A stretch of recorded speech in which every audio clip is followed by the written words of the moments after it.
অসমৰ প্ৰথম স্নাতক বেৰিষ্টাৰ আৰু ICS কোন আছিল? অপশ্যন দিয়াবিলাকৰ ভিতৰত শুদ্ধটো হ'ব অপশ্যন চি আনন্দৰাম বৰুৱা।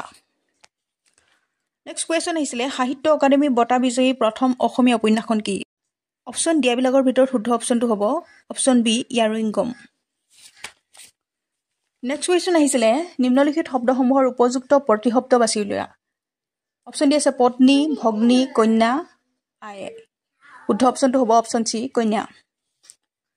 তাৰপিছত আহিছিলে যামিনী, অৰ্থাৎ যামিনী শব্দৰ প্ৰতিশব্দ।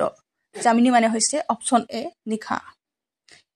তাৰপিছত আহিছিলে এটা শব্দত প্ৰকাশ কৰা, সেইসমূহ হ'ল যি নিজৰ কৰ্তব্য স্থিৰ কৰিব নোৱাৰে। অপশ্যন দিয়াবিলাকৰ ভিতৰত শুদ্ধ অপশ্যনটো হ'ব অপশ্যন এ কিং কৰ্তব্য বিমূৰ। নেক্সট আহিছিলে যি নিয়মমতে খৰচ কৰে।